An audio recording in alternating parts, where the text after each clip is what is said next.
Newton 1. Método y locura.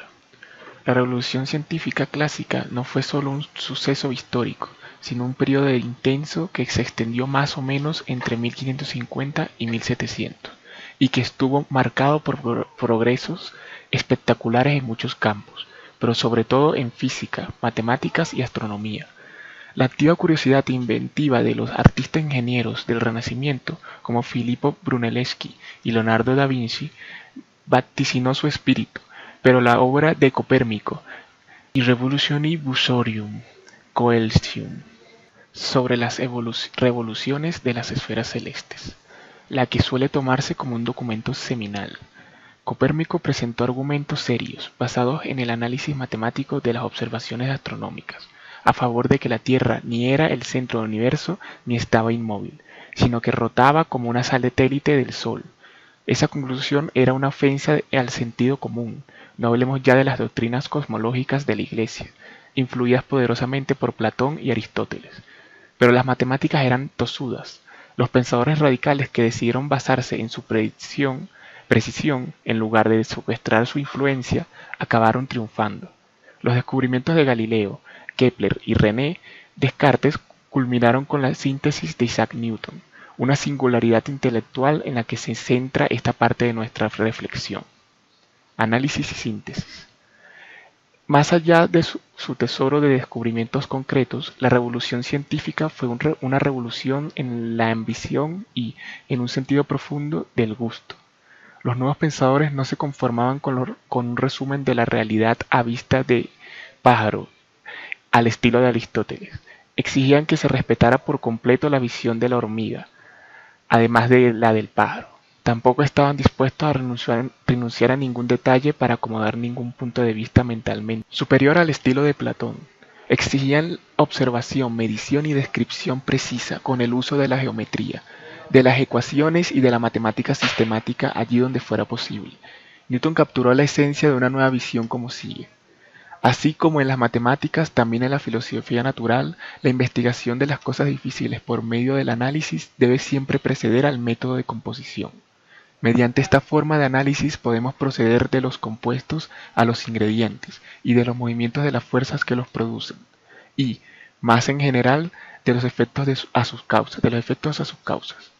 Y la síntesis consiste en asumir las causas descubiertas y establecidas como principios, y mediante ellas explicar los fenómenos que proceden de ellas y aportar las explicaciones. Desarrollemos esta poderosa declaración metodológica más a fondo y enriqueciendo el contexto, exigiendo precisión. Una hormiga tiene que preocuparse de conocer la topografía local con exactitud, mientras que un pájaro vuela deprisa por un cielo esencialmente abierto. Una hormiga que mira el cielo se tropezará con las piedras o caerá de algún hoyo, mientras que un pájaro que se fije en los detalles del suelo se acabará estrellando contra la ladera de una montaña. De modo similar, hay una tensión entre los objetivos de la precisión y la ambición, entre decir solo la verdad por un lado y tener mucho que decir por el otro. En capítulos anteriores tratamos la decisión de Platón de abandonar la precisión y centrarse por completo en la ambición. Para él fue una decisión consistente, motivada por la esperanza de descubrir, mediante ejercicios intelectuales y espirituales, un mundo mejor, del que el nuestro es una copia imperfecta. Pitágoras había descubierto unas leyes de la armonía musical, maravillosas pero subjetivas, y por tanto imprecisas. La astronomía parecía codificar leyes precisas, pero no del todo rigurosas, como ya hemos visto. Solo las leyes de la propia matemática, nuestra ventana ideal, podían ser, según Platón, a la vez precisas y siempre correctas. Esta tensión entre lo real y lo ideal alcanza el nivel de una contradicción orwelliana. En los escritos del predecesor de Newton, Johannes Kepler, ya hemos mencionado la obsesión juvenil de Kepler con un modelo del sistema solar basado en los sólidos platónicos. Aunque igualmente, es decir, completamente errónea, la idea de Kepler alcanza un nivel más alto, científicamente, que las especulaciones de Platón en el Timeo, porque Kepler, a diferencia de Platón, intenta ser a la vez preciso y específico.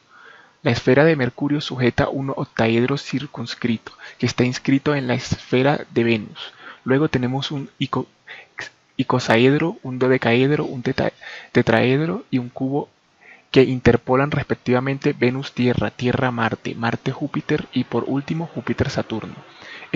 Ese esquema hace predicciones numéricas concretas sobre los tamaños relativos de las órbitas planetarias, que Kepler comparó con los valores observados.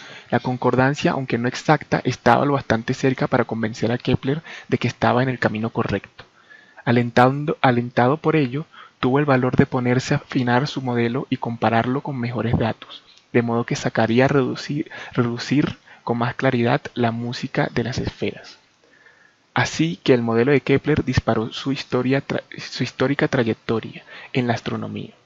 Su arduo trabajo de cálculo le condujo a descubrir regularidades entre las órbitas de los planetas, sus tres célebres leyes del movimiento planetario, que en efecto tienen una validez precisa. Las leyes de Kepler del movimiento planetario desempeñaron un papel central en la mecánica celeste de Newton, como veremos en el capítulo Newton 2.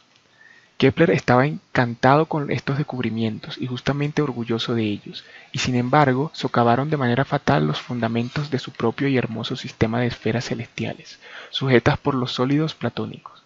En sus esfuerzos por hacer justicia a las exquisitamente precisas observaciones de Tycho Brahe, Kepler descubrió que la órbita de Marte no es circular en absoluto, sino que traza una elipse. Hasta aquí llegaron las esferas celestiales. El propio trabajo de Kepler había destruido el fundamento conceptual de su modelo, y su concordancia aproximada con las observaciones no sobrevivió a los trabajos más precisos, y aún así Kepler nunca abandonó su sistema ideal. Preparó una versión posterior y muy expandida del Mysterium en 1621. Allí las leyes precisas aparecen en las notas al pie, socavando el texto con un sombrío interrogatorio que contradice las palabras de un testigo propenso a la fantasía. Símbolo o modelo. Al renunciar al elegir entre ellos, Kepler volvió a caer en la tentación platónica, para anteponer su ideal teórico a la realidad que lo contradecía. Con Newton la ruptura es decisiva. Las teorías que no describen la realidad son, para Newton, meras hipótesis que se pasan de castaño a oscuro. Cualquier cosa que no se deduzca de los fenómenos debe considerarse una hipótesis, y la hipótesis, sean físicas o metafísicas o basadas en cualidades ocultas o mecánicas, no tienen sitio en la filosofía experimental. Y la descripción que ofrecen las teorías debe ser precisa. El historiador y filósofo de la ciencia Alexandre Koir identificó esta subida del listón como el logro más revolucionario de Newton, el que puso el remate a la revolución científica. Para abolir el mundo del más o menos, el mundo de las cualidades y la percepción sensorial, el mundo del conocimiento de nuestra vida diaria, y para reemplazarlo por el universo arquimediano de la percepción, de las mediciones exactas, de la determinación estricta. Estos criterios más exigentes del realismo y precisión no son fáciles de cumplir. Platón declaró que eran mutuamente excluyentes, y en la práctica incluso Kepler se conformó con satisfacer uno u otro. Newton, con su trabajo sobre la luz y la mecánica, mostró que los dos criterios podían satisfacerse, y así aportó unos modelos con el tipo de excelencia teórica a la que nosotros, sus seguidores, aspiramos hoy. Para satisfacer esos criterios, uno tiene que refrenar la ambición prematura, como Newton reconoció. Explicar toda la naturaleza es una tarea demasiado difícil para un solo hombre, o incluso para una sola época. Es mucho mejor hacer un poco con certeza y dejar el resto para que otros que vengan después de ti, que explicar todas las cosas mediante conjeturas sin asegurarse de nada. Educando la ambición.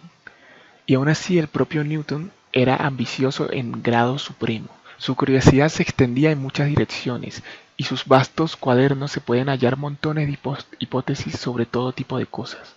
Leer a Newton es una experiencia estimulante pero agotadora, porque las ideas inteligentes llegan copiosas y veloces. Hace observaciones abundantes sobre la fermentación, la concentración muscular y las transformaciones de la materia registradas en la vieja alquimia y la química moderna. Para reconciliar su ambición con su exigencia de rigor, Newton utilizaba dos técnicas básicas. Una consistía en un método de trabajo intelectual, la otra un truco de presentación. Me gusta pensar que su método es un proceso de selección, una especie de lucha darwiniana por la supervivencia en el mundo de las ideas. Newton siempre intentaba poner sus suposiciones a trabajar, derivando de ellas unas consecuencias que pudiera comparar con observaciones. Algunas sobrevivían a este ensayo o dejaban descendencia viable, mientras que otras se extinguían. Hay muchas ideas en los cuadernos que se desinflaron y nunca hicieron públicas. El famoso alegato de Newton. No sé lo que puedo parecerle al mundo, pero para mí mismo parezco haber sido solo un niño jugando en la playa, distrayéndome en encontrar cada vez de vez en cuando una piedra más pulida o una concha más bonita de lo habitual, mientras el océano grandioso de la verdad yace inexplorado ante mí. Suele interpretarse como una señal apropiada de modestia. Yo no lo veo así. Newton no era un hombre modesto, pero sí honesto. El más que nadie era consciente de lo mucho que había dejado sin hacer. Otras de sus suposiciones sobrevivieron, pero no prosperaron lo bastante para alcanzar el listón establecido por Newton, y este listón lo escondía de la luz pública con un truco. El truco de Newton es de una encantadora transparencia. Se trata de la técnica de meter las declaraciones entre signos de interrogación, porque entonces ya no son aserciones ni hipótesis, sino son solo indagaciones. El último trabajo científico de Newton consiste de hecho en un conjunto de 31 indagaciones que adjuntó a las ediciones tardías de su Óptica. Las primeras indagaciones son preguntas cortas y destacadas, por lo general redactadas en negativo. Esta es la primera, por ejemplo. No actúan los cuerpos sobre la luz a la distancia, y por su acción curvan los rayos, y no es esta acción más fuerte cuanto menor es la distancia. Esta indagación, como muchas de las demás, era realmente una propuesta de investigación, y como muchas de las demás, se demostró muy fructífera. Podemos leerla como una anticipación del curvado de la luz por el Sol y por las galaxias distantes, importantes descubrimientos de la física del siglo XX. Aunque el mismo no parece haber hecho en detalle, no es difícil aplicar la ley de la gravitación universal de Newton a la luz. Si consideramos la luz, como Newton solía hacer, como compuesta de partículas materiales, las órbitas de las partículas de luz seguirían, según esta idea, el mismo tipo de órbitas que los planetas que tuvieran la misma velocidad. La fuerza gravitatoria es proporcional a la masa y la fuerza en general equivale a la masa multiplicada por la aceleración. Por tanto, al calcular la aceleración debida a la gravedad, la masa se anula.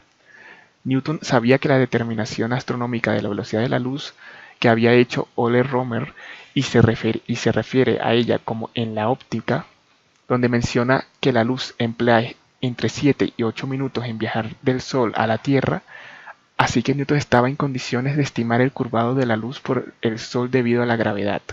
Es un efecto muy pequeño, demasiado para medirlo con la tecnología de los tiempos de Newton. Einstein calculó la curvatura de la luz por el Sol, primero esencialmente como Newton lo había hecho y después usando una nueva teoría de la relatividad general, que da una respuesta del doble, en 1915. Su predicción se sometió a la prueba por una expedición internacional durante el eclipse solar de 1919, cuando las posiciones de las estrellas circundantes se vieron distorsionadas. El éxito de la expedición, que marcó el retorno de los valores comunes europeos tras el fiasco de la Primera Guerra Mundial, causó sensación y convirtió a Einstein en una celebridad mundial. Unas masas y distancias mucho mayores entran en juego cuando la luz de las galaxias distantes pasa cerca de otras galaxias que están en primer plano, lo que conduce al fenómeno espectacular de la lente gravitatoria.